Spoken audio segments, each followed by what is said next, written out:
starts demonstrating in the area around you. Please do not touch or harm the protester.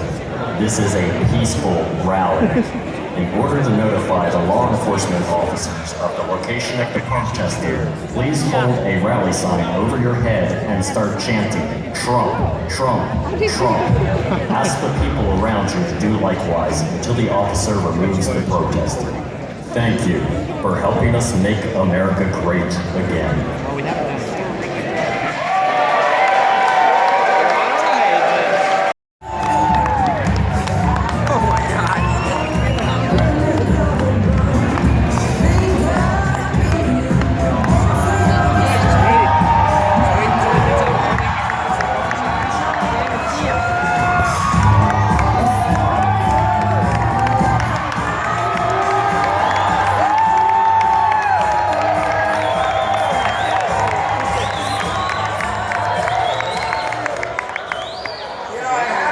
I'll tell you, I met some real athletes. You know, we don't see athletes too often. I have to come to Iowa to meet athletes, right? So we had a great football team here that I really enjoyed watching. That last game, I mean, we could have done maybe a little bit better. Where's my football team? Get over here, football team. The football team, come on, University of Iowa. Look at the size of these guys. They're monsters. We got the next Tom Brady right over here, the quarterback. He's going to go. Come on. And I know Tom, and he's a great guy, I want to tell you. Come on over here. Look at the size of these guys. Come on up here. Come on up, right? What a team. What a team. And they were so nice. They endorsed Trump. They like Trump, and I like them. I love you guys. The size, how big and strong. That's what we like to do.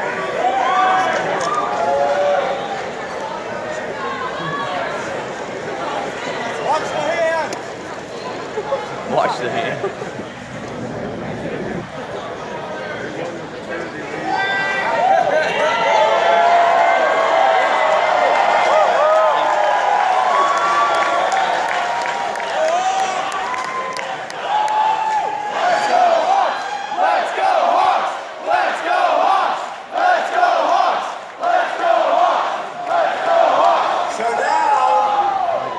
Some other guys that are really in serious shape. Believe it or not, I wrestled. I was such a lousy wrestler.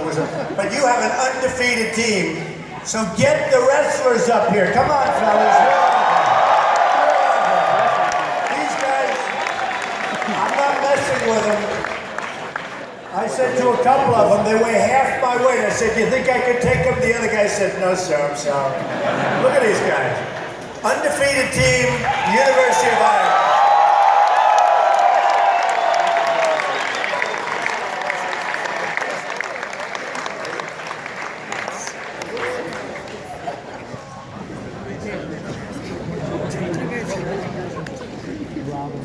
The number one in the United States, but he's got a bad leg. So I said to the other guys, look at the condition. I said, can I take him? They all said, not even a chance, Mr. Trump. Can you believe it? Anyway, we love you guys.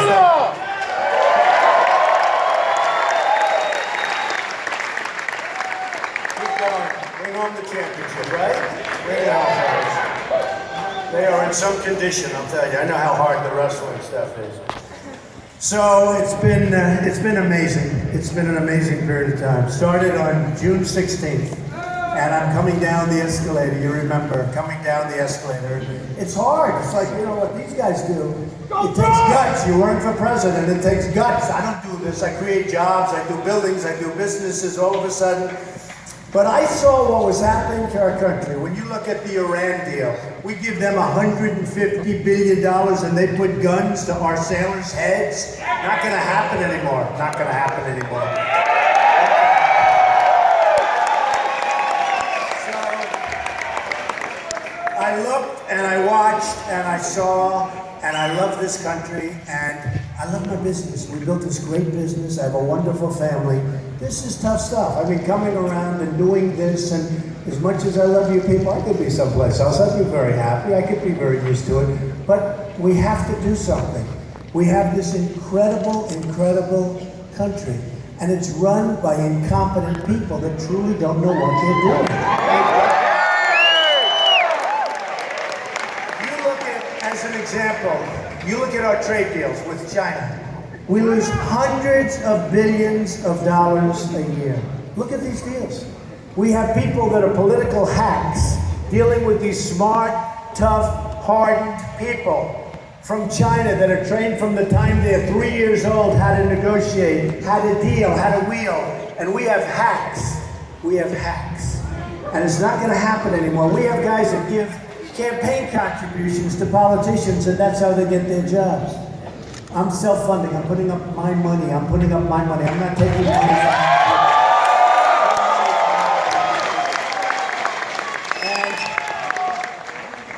And you look at, as an example, just take a look, Japan. They send us millions of cars. They pour in. I was in Los Angeles, the biggest ships you've ever seen. The cars are just pouring in. We give them like nothing. You people know, because you give them a little bit. What do they get? Peanuts by comparison. Those days are gone. We have the greatest business people in the world, and we don't use them. We don't use them. We use the wrong people. We can't continue to go down this track. And it started when I said, look, let's go. They wanted to renew The Apprentice. They came to my office. They said, please, please. They came, nice people, great people. And I said, I'm not going to do it. You know, if you do this, you're not allowed to have a show. It's called equal time. You can't have equal time. It's ridiculous. In other words, if I do this and you do Apprentice, you have to give everybody that's running the chance to do The Apprentice. Somehow, I don't think NBC's going to love that idea. Do you believe it? Because you know what we're running with, right? And especially on the other side of the aisle. I'll tell you what, on the other side, I watched that debate, if you call it that, last night. Was that the most boring experience? You know, I feel I have an obligation to watch it. I could not watch it. I tried. I even went back. I went back 3 different times. I couldn't watch it. You have a communist.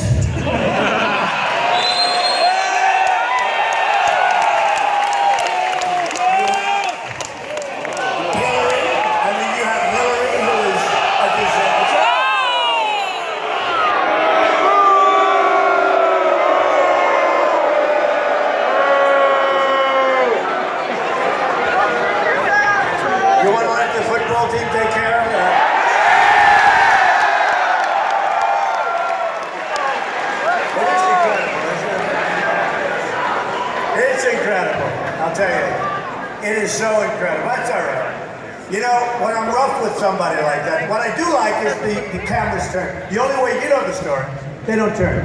They don't turn. All the time, my wife, she says, darling, did you have many people there tonight? I said, the place was packed. We've had the Mavericks Arena packed. We've had, in Mobile, Alabama, 35,000 people. They keep the camera right on my face. They'll never show, because they don't want to show the crowds. I remember when they had Bernie Sanders a couple of weeks ago, a couple of nights ago. I had 12,000 people and we had to send away 7 because they couldn't get into the arena. Bernie Sanders had 3,000 people. And they said, Bernie Sanders had a really, really big crowd tonight. He had 3,000 people. Now I had 12. And we had to send away 7, 5 to 7. And they wouldn't mention it. I said, how come they don't mention them? But the reason, I agree, the reason I like protesters is because the cameras are like fixed. I thought it was like a thing they couldn't move. But whenever there's a protester, they turn like a pretzel because it's a negative thought, so they turn. So people see how big our crowds are. So anybody want to protest, go ahead, it's fine. So we had an amazing day and we had an amazing week. We had Sarah Palin, as you know, who is fantastic. She endorsed us last week, and she's a fantastic. Today we had Jerry Falwell, who is amazing. We had Sheriff Joe. You talk about a border. Sheriff Joe keeps the border, folks, right?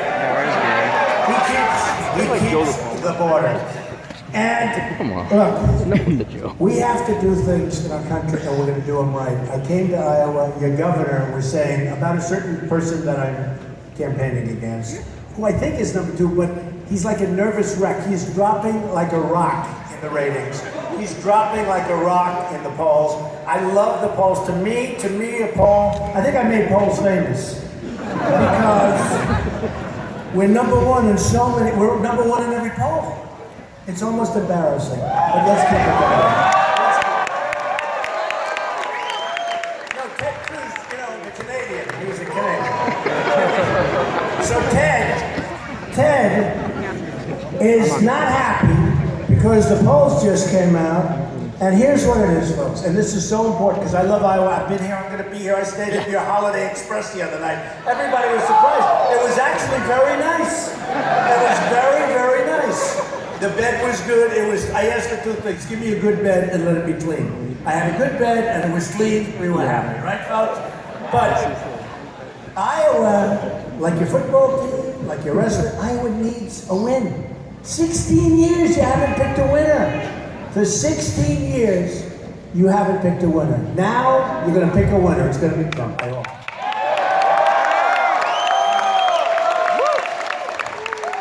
And you know what happened? The last two times, I supported John McCain, worked with him, raised money, did everything. Didn't work out. Lost. And it was a tough one, because in all fairness, that was a tough race, because of what had happened just previous to the election. But I went with McCain, didn't win. Romney's a nice guy. I went with Romney, didn't work. I said, so we lost here. This year, we're going to do it ourselves, folks. We're going to do it ourselves.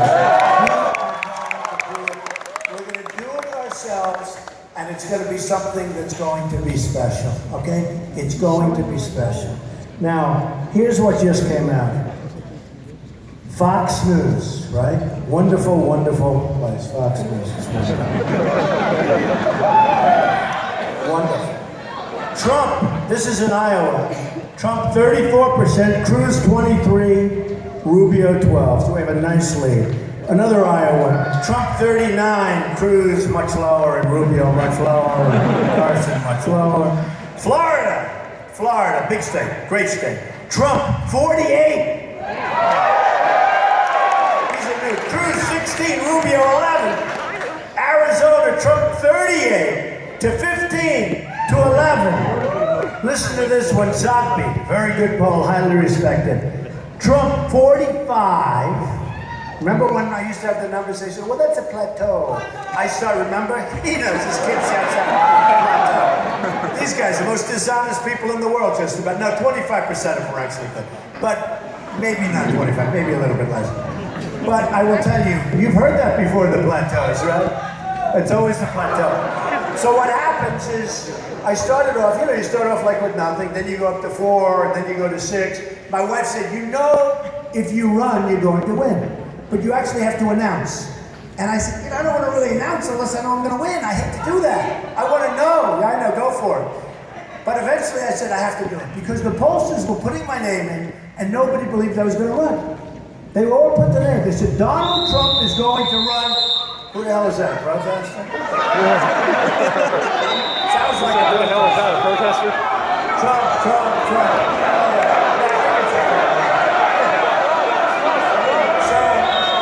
So don't worry. That's a nice whistle. Actually, I see you're wrestling in the back of the room. So what happened is, she said, if you run, you're going to win. They put the name in, didn't register because nobody believed it. She said, you don't understand. If you don't actually run, nobody's going to believe, and they're not going to do it, you can't poll. So I said, you know what, let's take a chance. So right from the beginning, it went up. And it started at 6, and it went to 12, and it went to 14, and every time I was on the show, they'd say 6. Well, that's a plateau. In other words, you won't get any more than 6. But then you go to 12, then you go to 14. Then we went to 18, to 22, to 24. Now we went to 28. About 2 months ago, and they started saying, holy, this is really, I'm starting to say I like the plateau. Don't forget, we started out with 17 people, so when you have 28, and now we have polls at 42 and 45. I want the plateau at 42 and 45. So a lot of things have happened, and a big thing happened, and that had to do with Paris. And we've got to stop. We've got to either have a border. Remember this. We have to have a border. And if we don't have a border, we don't have a country. We're going to build a wall. It's going to be a real wall. We're going to let people come in, but they have to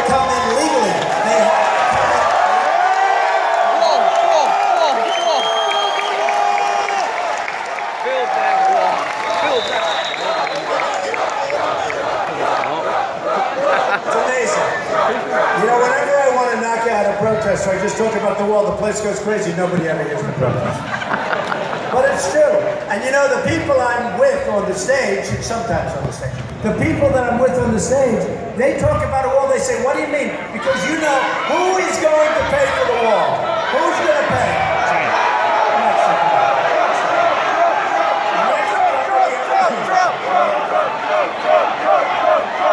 Take your time. Where? Where? Right there? Trump, Trump, Trump, Trump, Trump, Trump, Trump, Trump, Trump, Trump, Trump, Trump, Trump, Trump, Trump, Trump, Trump, Trump, Trump. Yeah, Get out of here. it's unbelievable. Get him out. You know, when I say it nicely, like the first time we had a protester, I was rough. I said, get him out of here. The guy was rough. He was punching everybody. He was going crazy. A rough guy, too. But the cops, I love the cops. Do they take good care of the police? This guy was a rough guy. He was a loud guy screaming. He sounded like Pavarotti. He had a voice, big voice. And he started swinging and punching, and I was rough. I said, get him out. And I'm screaming, get him out. Then the next day, I got killed. The press, they said it was horrible the way I treated him. He's punching people, and punching the hell out of people. So the next day we had another one, and I was very gentle. I said, oh, that's okay. Please don't hurt him. Oh, and then they said I was weak. Okay, I was weak. And the last thing I want to be called is weak, right? Right? We got enough problems in this country with that. Boy, are we weak. Boy, are we weak. So, about June 16th, it was going to be about trade. It was going to be about the borders. It was going to be about Obamacare, which we're going to repeal and we're going to replace with something much better. It was going to be about the Second Amendment, which is so important. We're going to keep the Second Amendment. We were going to focus on Common Core. There was not going to be Common Core coming out of Washington to educate the kids. You guys are all too old for this stuff. But I don't even know if you know what the hell Common Core is, but that's okay. Trust me, it's not good. Coming out of Washington, we want our children educated from Iowa, not from Washington, okay? And it was all about that. And by the way, speaking of that, so we're spending tremendous amounts of money to educate our children. In the world, we're #1 per pupil by a factor of 4. I mean, so far ahead of everyone else. We spend more money than anybody else, any other country in the world by a lot. And yet, we're number 28 on the list. So we're 28 in terms of quality. So that means we have 27 countries ahead of us. And yet, in terms of cost, we're #1 by far. So I was trying to equate that to what I'm doing. I'm running a campaign. Thank you, Doug. Trump, Trump, Trump, Trump. Yep. Drown it out.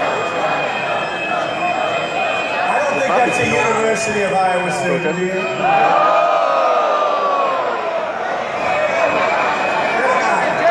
Ready? Are you ready? Get him out of here!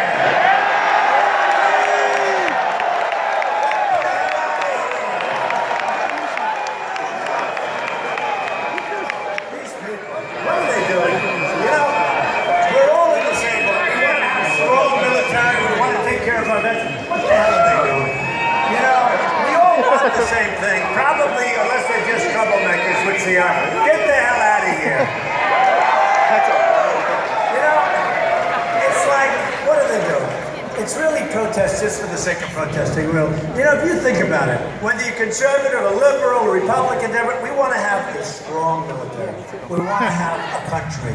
We want to have great health care. We want to have great education. You know, what the hell are they doing? Every time you go out and somebody blows a whistle, somebody does something, it's sort of crazy, isn't it? I always say, I could take a person like that, unless there's a substance abuse problem, which there could very well be. I could take a person like that, honestly. I could sit down with that person for 10 or 15 minutes, and I think really they'd come over to our side. It's like, let's have a great country again. I really believe it. I really believe it. So I was thinking about education, and I talk about this. I mean, I equate it to what I've seen on the campaign show, because come coming from the private sector, I know how to negotiate. I do deals. In fact, I'm doing a big hotel in Washington that I got from the United States government under the Obama administration. Now that's negotiating, right? On Pennsylvania Avenue. I figure if I don't make it to the White House, at least I'll have a hotel right nearby, right? So one way or the other, I'm going to be in Pennsylvania Avenue. And by the way, I'm going to be in Pennsylvania Avenue not because I want to be, because I want to make the country great again. I'm working with you. I want to make the country great again. That's what I want to do. We have so much potential. So I was thinking, and I'm watching these guys like Jeb, low energy Jeb Bush.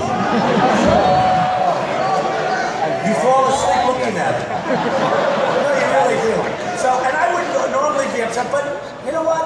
He's spending tens of millions of dollars. He's spending like a fortune advertising against me. Then he goes on, I'm the only one that has the courage to take on Donald Trump. Big deal. Those wrestlers would take me on, and so would the football players. But Jeb Bush, so here's a guy who spends a fortune.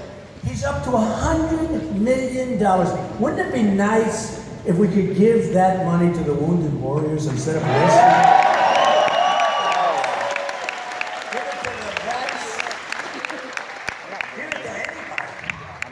Instead of his people that are really taking it. You know, they advertise it, they get big chunks. Every time they put an ad on, they get big chunks. These guys make more. It's better than being a real estate broker.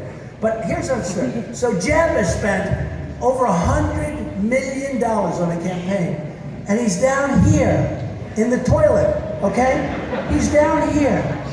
He spent 100. Now, I'm going to start spending a lot because I don't want to take a chance, number one, and I feel guilty, number two.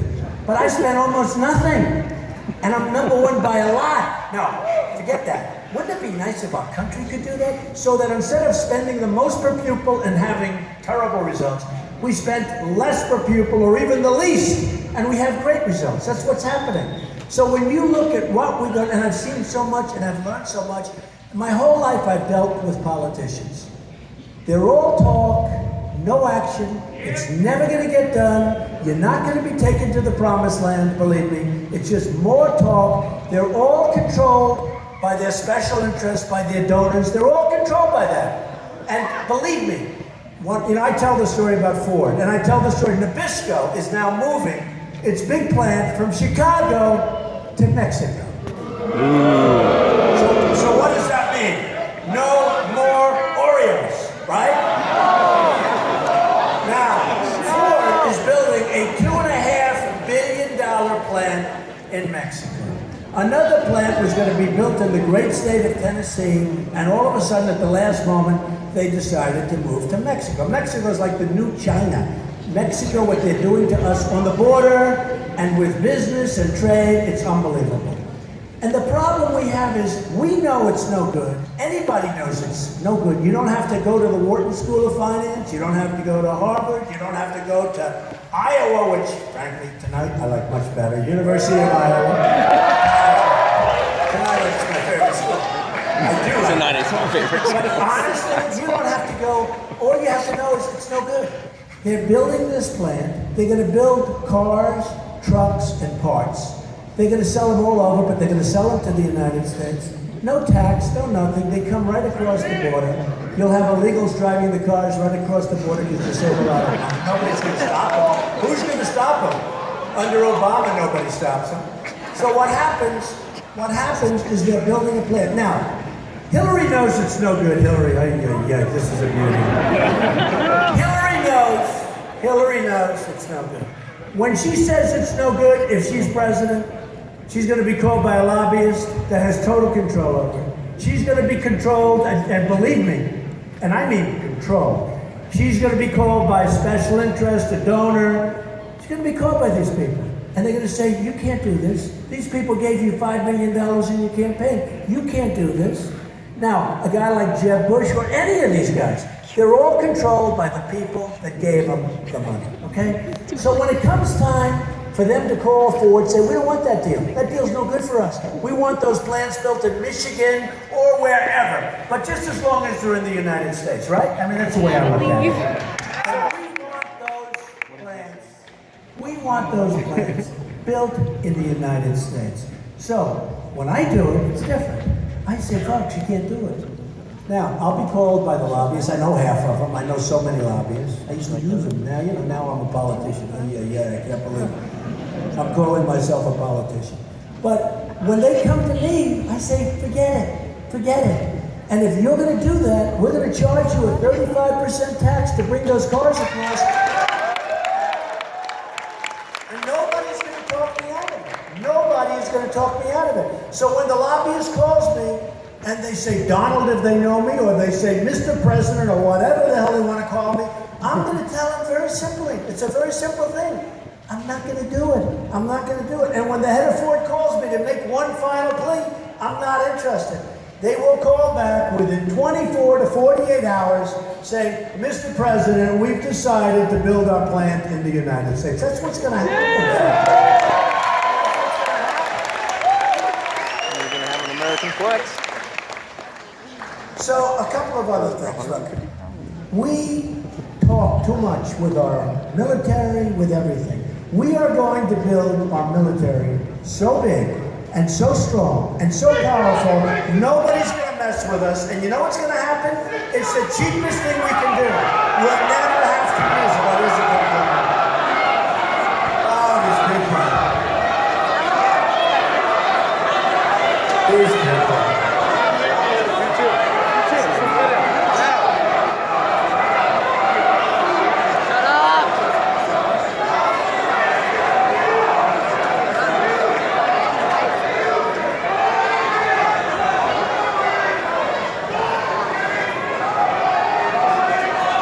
That's all right. Yeah, get him out of here. Throw him out.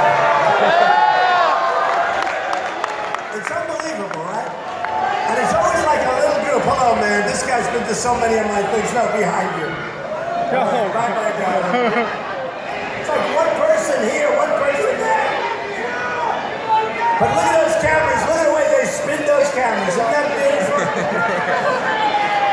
They are the worst.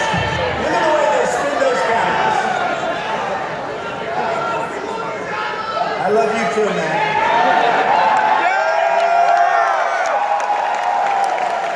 I love you too.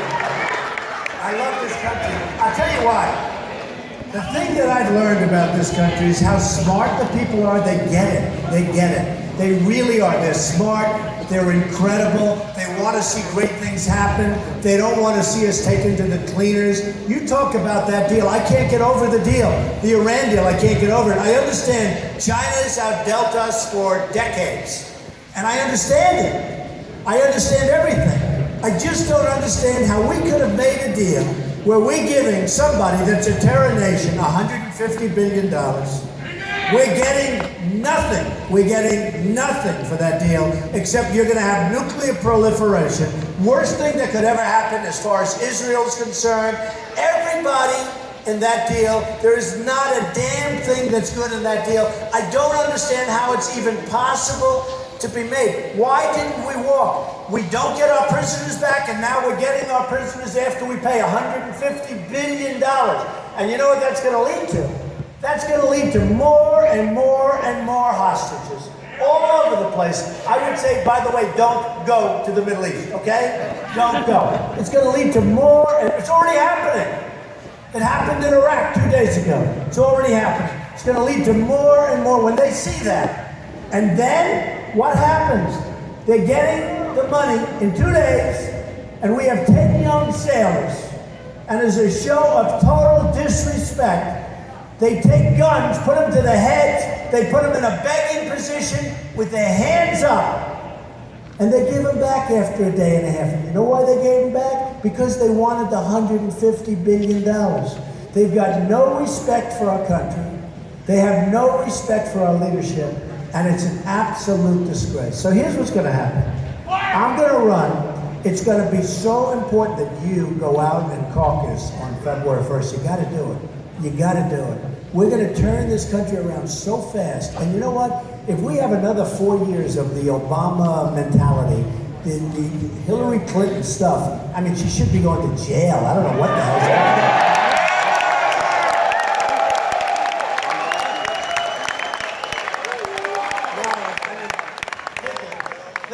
General Petraeus, and by the way, leave him alone. Now they want to strip him of his right. They've destroyed this man. Now they want to take away his rank. Leave him alone. You know, we're supposed to be fighting ISIS, right? We're supposed to be making trade deals and doing all they do is focus on General Petraeus. Leave General Petraeus alone. It's enough. It's enough. It's enough. But they destroyed General Petraeus for doing 1/10 of what Hillary Clinton did. They destroyed him. So I don't know what's going to happen. I don't know who we're going to be running against. I can tell you it's looking pretty good right now. But so important is Iowa, your caucus, on February 1st. And I can tell you this, there's a big move to take Iowa and move it to the back of the pack, right? You know that. And they don't want to have it be #1 caucus, et cetera, so it's Iowa, then it's New Hampshire, then it's South Carolina. They want to move Iowa to the back. I give you my word. This is such an unbelievable tradition. Even the whole concept of caucus, you know, there's something beautiful about it. It's harder, it's more complicated, but it's really, you learn about voting and you learn about your country. There's something really special about it. The fact that it's a little bit harder is a good thing. But on February 1st, I hope you're going to get out there because we're going to make such an unbelievable difference. Remember a couple of things. I am a fan of ethanol. That's a very big thing in this state. That's a very important thing for the farmers. And it's additional fuel source. I mean, it's additional fuel. It's good. We don't ever want to be in the hands of OPEC like we were in the past. That's how we get into all this trouble in the first place. It's OPEC. So we have to do a lot of things as a country. We have to be more unpredictable. Everything we do, they know. We have generals, they go on television. Who the hell wants our generals on television? I want General George Patton. I want great generals. I want Douglas MacArthur. We have them. You look at West Point, you look at Annapolis, you look at the Air Force Academy, you look at these great places. We have great talent there, and we're going to find the right guys. I see this general, he's leaving. And they said to him, what a talk show. What do you think of ISIS? Oh, they're very tough. Can you believe? Do you think General George Patton would? First of all, he wouldn't be on a talk show. He'd be fighting. He'd be fighting. By the time the talk show ended, the war would be ended, okay? But we can't have this, and we need unpredictability. Oftentimes we'll be asked questions, and we'll say, what would you do here? What would you do there? What would you do in terms of this? And it's like you don't want to give the answer because you're giving away everything. You're giving away all your secrets. For what? You're giving away. Remember what I've been saying for 4 years. Take the oil. Take the oil. Take the oil. ISIS has the oil. Iran has the oil. They're taking it away. Iran, right now, Iran is taking over Iraq. We spent $2 trillion, and I was against that. By the way, people said, oh, Trump is a tough guy. He may be too quick on the trigger. I'm not quick on the trigger. I'll be the opposite. I was the one that didn't want to go. If you look back 2003, 2004, I was against it. I said, you're going to destabilize the entire Middle East. That's what happened. And Wolf Blitzer the other day did a show, which was so nice. He said, you know, he was doing an interview with me. And he said, you know, Donald, it was very, I think Wolf Blitzer's a terrific guy, by the way, but what the heck. But he said, Donald, everything you said a long time ago, because he was going through his tapes from 10 years to you said what was going to happen with the Middle East. You were against the war in Iraq. And he played the tapes. And the tapes were like, oh, no, not it.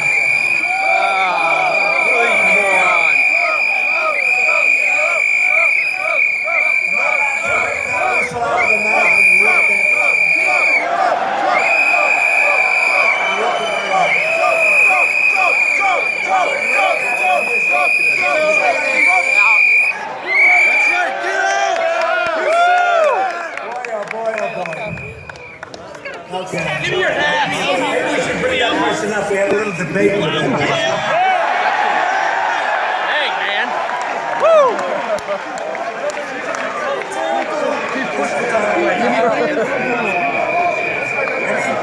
Where did these people come from? You really wonder.